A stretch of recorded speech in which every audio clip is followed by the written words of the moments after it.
मोखाडा तालुक्यात वाकडपाडा केंद्रस्तरीय क्रीडा स्पर्धा वाकडपाडा हायस्कूलच्या बिरसा मुंडा सभागृहात आयोजित करण्यात आली होती। यावेळी आदिवासी विकास हक्क संघर्ष समितीच्या सदस्या सविता वाघ यांनी सांगितले की आदिवासी भागातील विद्यार्थी हे मुळातच कलाकार असतात। अभ्यासाबरोबरच कला क्रीडा क्षेत्रात देखील चांगला सराव केला व प्रयत्न केले तर निश्चितपणे भविष्य उज्ज्वल आहे। त्याचबरोबर आपल्याला घडवणाऱ्या शिक्षकांचा आपण कायम आदर बाळगावा असेही सविता वाघ यांनी विद्यार्थ्यांना शुभेच्छा देताना सांगितले। जिल्हा परिषद व पंचायत समितीच्या वतीने अतिशय सुंदर स्पर्धा आयोजित केली आहे। यातून मोठे कलाकार निर्माण होतील म्हणून शिक्षण विभागाचे देखील सविता प्रदीप वाघ यांनी अभिनंदन केले।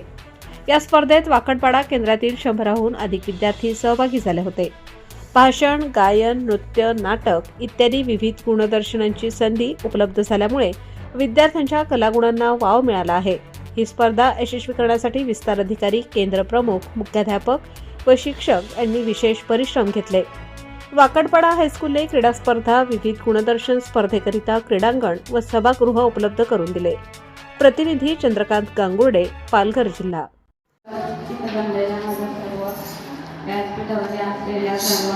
मान्यवरांचे मनापासून अभिनंदन करते। स्पर्धेनिमित्त आपण सर्वजण इथं जमलेलो आहोत। खरंच विद्यार्थ्यांना आपल्याला जे घडवायचं काम करता येईल, जे शिक्षक आहेत ते आपल्याला सांगता येईल काहीतरी करा, त्याच्यातून आपल्याला काहीतरी शिकता यावं, काहीतरी करता यावं असं त्यांचा प्रयत्न असेल। कारण तुमच्या आईवडिलांचंच नाही तर तुमच्या शिक्षकांचं देखील त्याच्यामध्ये अनमूल्य असं ठेवा असतोय। त्याच्यामुळे शिक्षक सांगता येतं त्याचा गैरसमज करून घेऊ नका तुम्ही। कारण प्रत्येक शिक्षकाला असं वाटते आपल्या तालुक्यामध्ये, आपल्या जिल्ह्यामध्ये आपल्या शाळेचं नाव, आपल्या विद्यार्थ्यांचं नाव हे पुढं केलं पाहिजे। त्याच्यामुळं मला एवढंच सांगावं असं वाटतंय, नर और नारी के बिना तब शिशु नहीं आता, नर और नारी के बिना तब शिशु नहीं आता, तो केवळ दुनिया को नारी को ही नारी का दुख सकता।